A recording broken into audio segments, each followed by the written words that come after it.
This is Turkish Football Podcast. My name is Ahmet Turgut. Welcome to special edition of Turkish Football Podcast.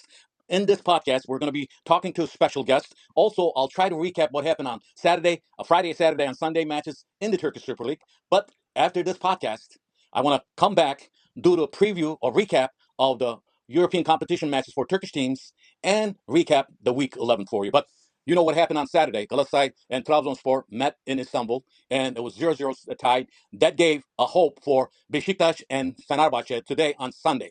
Well, after Beşiktaş going up 2-0, weird things happen. Red card to the captain of the team, Orkun Kökçü, and then the coach of Beşiktaş, Sergen Yalçın.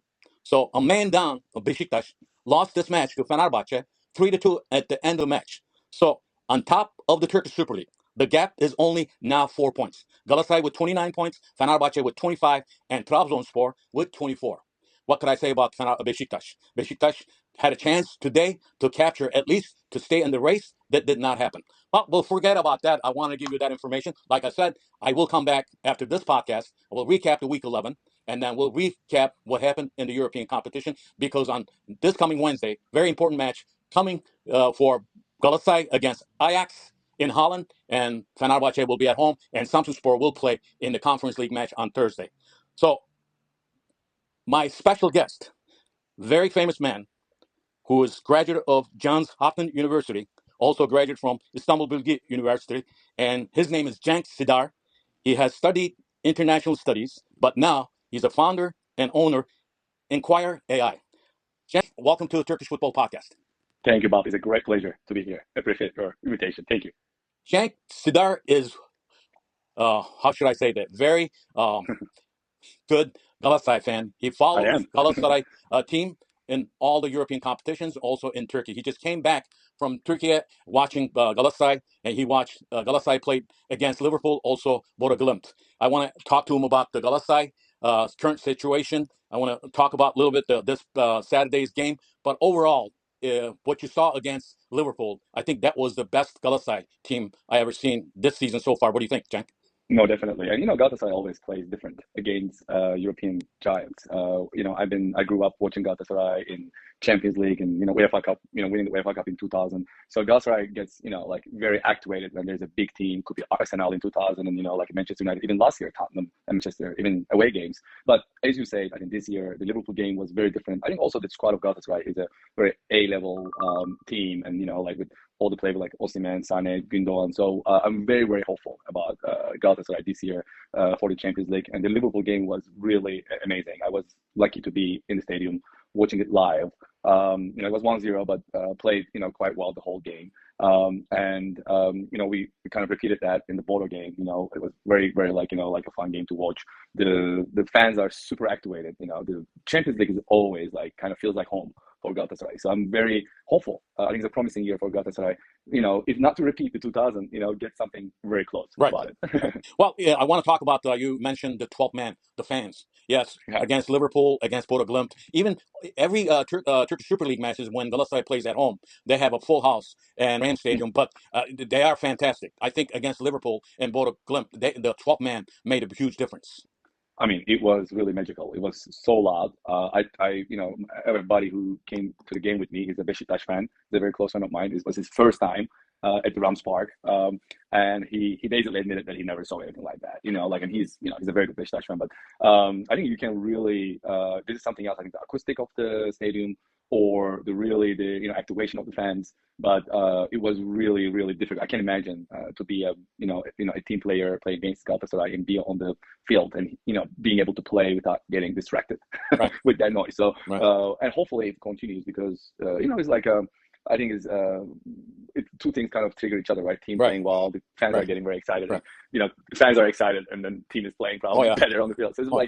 that's why I'm that was magical, and I'm very curious. I think Ajax game this Tuesday. Yeah, we're going to talk about that Yeah. when we come to that. But ladies and gentlemen, you're listening to a Turkish Football Podcast, and this is Cenk Sidar, very successful American-Turkish businessman, lives in Washington. He's the founder and owner of Enquire AI company, and he's a diehard Galatasaray fan. That's why I'm talking to him about the Galatasaray, his experience watching the Galatasaray team. But Cenk, I want to come back to that match in talk about İlkay Gündoğan. After Yep. İlkay Gündoğan went down, I think Galatasaray is missing him. We saw that against Trabzonspor, and we saw them during the Super League matches. I think İlkay Gündoğan makes a huge difference in the midfield. Don't you agree?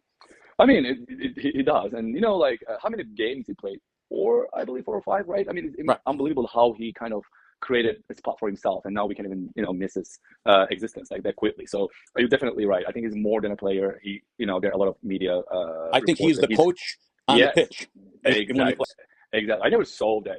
Like a team. Any team, like forget about Galatasaray, like how they embrace, like the player that quick, and so that's why, like, I think that's very, very like interesting how that player became like such a cornerstone of the team that quickly. Yeah, I'm going to talk about this past Saturday match though a little bit because playing at home against Trabzonspor, and Trabzonspor has a goalkeeper that came from Manchester United, Onana, probably the Yeah. man of the match in this match. But I think towards the last 10-15 minutes, the coach Okan Buruk made a decision to put Icardi, Osman, Sané in the same lineup. Now, this is the first time I saw that with Galatasaray. Do you think that was wrong, or why did he do that? I know he was desperate for scoring goals, but not 100%. Icardi did not look good anyway when he came to the game. But surprisingly, he's in the race for leading goal scorer, following Anachu with 6 goals. It's crazy, and he missed how many games, right? Right. I mean, that's really unbelievable. Like, and he even joked about it at the end of the previous game, after he scored. Right. So when he made the statement after the game. So look, I think Okan Buruk is always known to make the team play very aggressive football. Like like I think they're like even like they were like debating if Icardi and Osimhen are going to play together. And they did 2 games. But so look, I'm not an expert on strategy and tactics, so I don't want to comment on it. But right.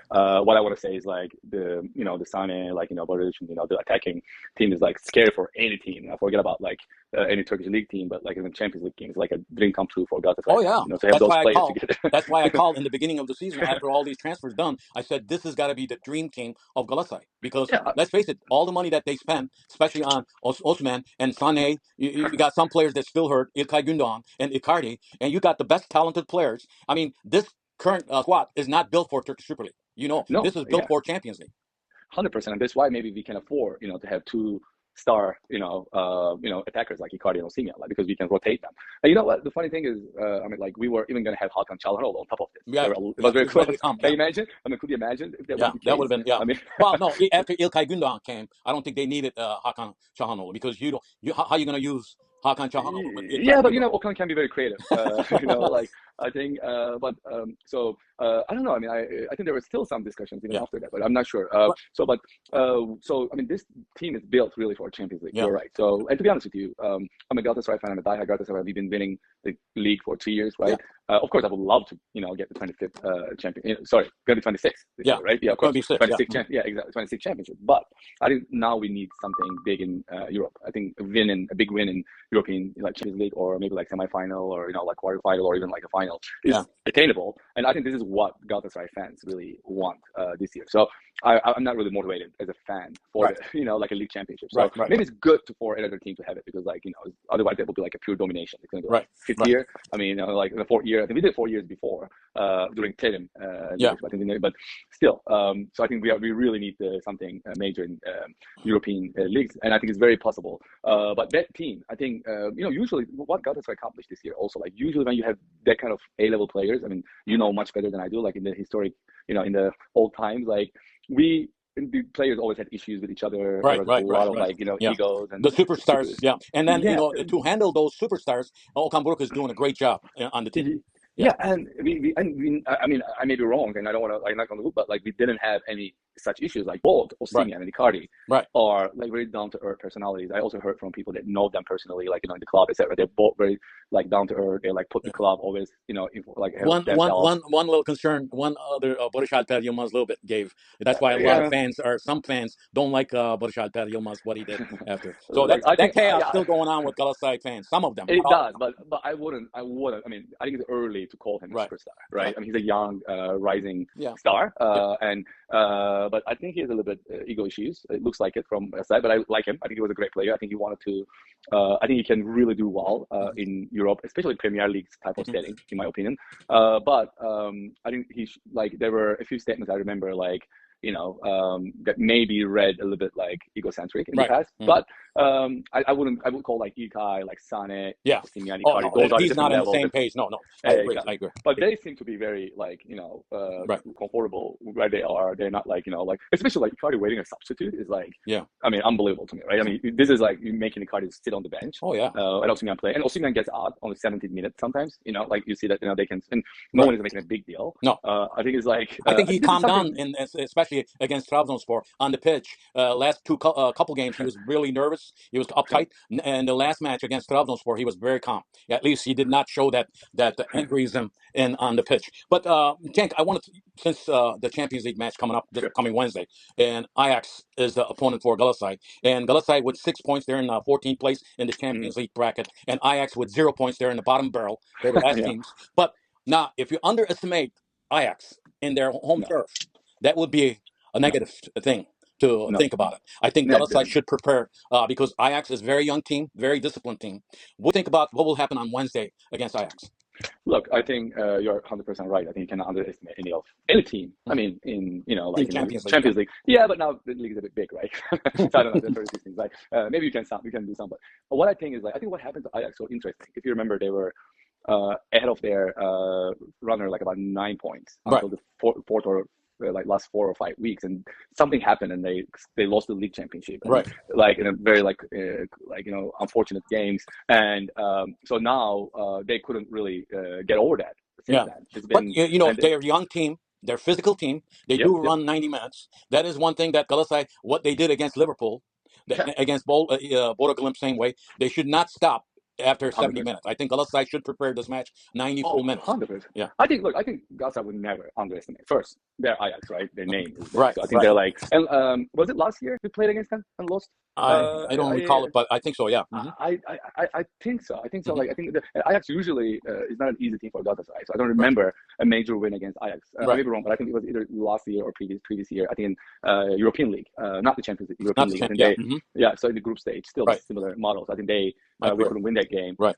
So look, I will be I will be. I mean, of course, would love to win the game, but I think Ajax is going to be very hungry. They lost the first 2 games. This is their last chance. They're going to be very aggressive. Right. I think anything is possible. Of course, I'll be cheering for Galatasaray. Yeah. Wednesday. But We'll all be that's one of cheering for the Galatasaray. Yeah. yeah. But also like, but if you look at the remaining games, Galatasaray has a very very good chances to Sure. qualify. If they get 3 points, that will make 9 points. At least they have probably 80% through playoffs. If you ask Yeah, me. I think at that point, Yeah. why not to target the Right. first 8? In Because first eight. if Yeah. you look at the remaining games, there's Right. a San Union game. I think the Right. Swiss team. Right. They're like and the game is in Rams Park. Right. I mean, I would easily write a 3 points for it. Madrid game is a tough one. It's a Rams Park though. Right. I mean, and you know what happened with Liverpool, and that could happen. And then we have Monaco game. Monaco. Yeah. Yeah, exactly. And I'm excited. I'm gonna be there. I will be going to You're the going to be at England game. Monaco game. That should I be will. fun. It's also a nice place to go, like Oh yeah. for the winter. So Yeah. and then there's I think the toughest game is going to be Manchester City. And I hope there will be nothing left at that point. At So that point, yeah. exactly. Well, Exactly. that's the thing. It's very important in any team that plays in European competition, also any level of football. I think you have to win your home matches. That's what Galatasaray is doing. They did start with Yep. that, and as long as they win their home matches, and Yeah. it should be a good. And that I think Galatasaray should at least grab a point against Ajax. But I wouldn't be surprised if Galatasaray beats Ajax if they Yeah. play as a team. Now I don't know what kind of a format that Galatasaray. As a matter of fact, one of the radio stations just texted me about half an hour ago. I'm going to be on the air with them talking about Galatasaray team tomorrow on Monday because Amazing. Ajax. This is Ajax radio that Okay. Ajax fans listen. But I think the format that Okan Buruk is going to come up, it's going to be a big thing. But Uğurcan Çakır, even though he does not have this is first year in the Champions League, he's been good. Yep. I cannot say he's excellent, but he's getting experience in. He's got his foot wet a little bit in the Champions League, but I think he has to be very focused in this match, especially long shots from outside the 18-yard line, because Ajax is capable of doing that, and they do very short passes too. And I think this should be a very good match to watch on Wednesday. So this is so much. If you don't want to say anything more about Galatasaray Ajax match, I want to talk about AI because Sure. you are the founder and owner of Enquire AI company that you built here in United States in Washington. You're a very successful businessman. We're proud of you as a Turkish American. Tell us about someone who does not know anything about AI. In Turkish, we call it yapay zeka. Yeah, Tell us what people should know about AI sure. and what will happen in the future, let's say in 10, 15 years.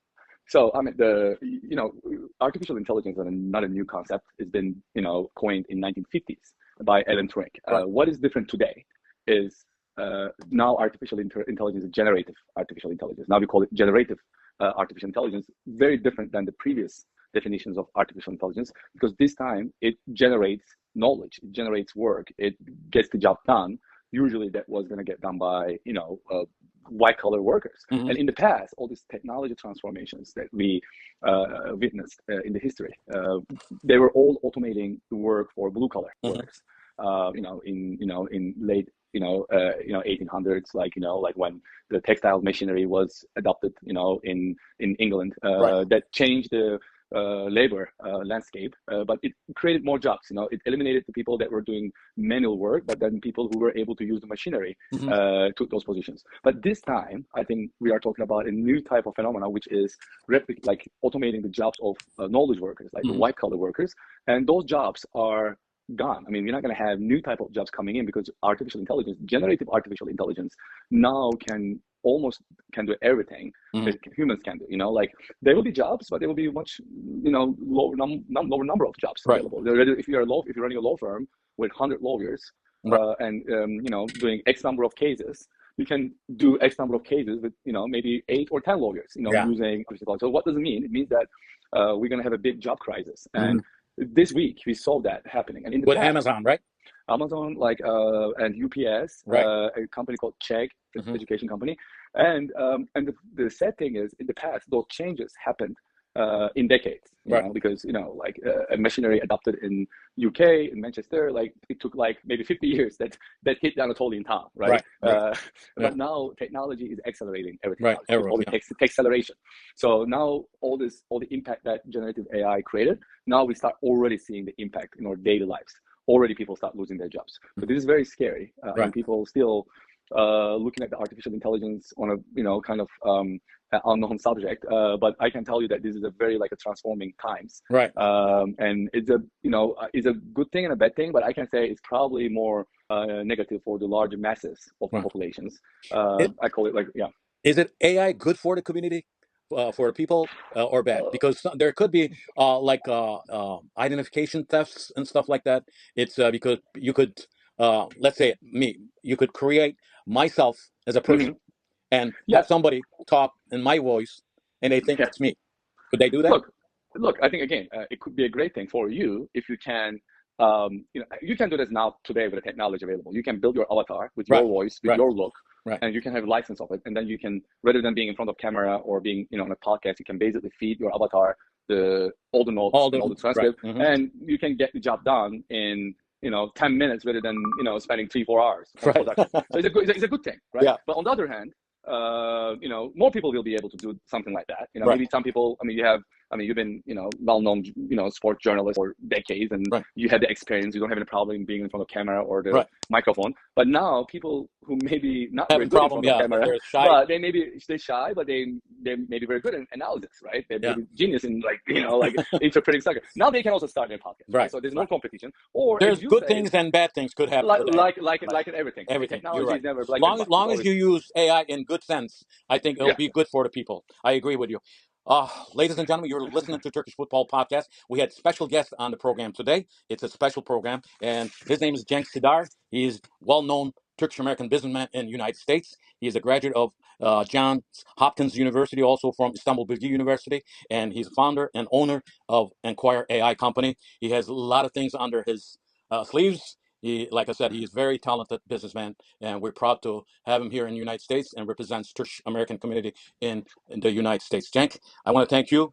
Appreciate getting your knowledge on AI. Also, being diehard Galatasaray fan. I hope Galatasaray could win this match against Ajax on Wednesday. I also think wish a lot of luck to Fenerbahce on Thursday and Samsunspor, because they all represent Turkey in the European competitions. Ladies and gentlemen, Yeah, I hope My you, name you is can Ahmet repeat it when we Bopter. get the one.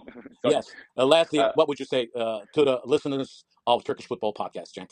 so thank you. I mean, I was going to say, hopefully we can repeat that when Galatasaray wins the Champions League We'll do Cup. that. We'll do Hopefully that. this year, next year, or whenever that happens. But it's going to happen at some We'll point soon. we'll do that. I hope, because they have a pretty good chance right now with 6 points. If they collect that 3 points on Wednesday, they will make 9 points, and the remaining matches will be very crucial. But I think 9 points will get you to the playoffs, maybe the first eight too. So those, not only they win matches, that builds points for Turkey too, as far Yes. as standings in European competition. But one last thing I want to.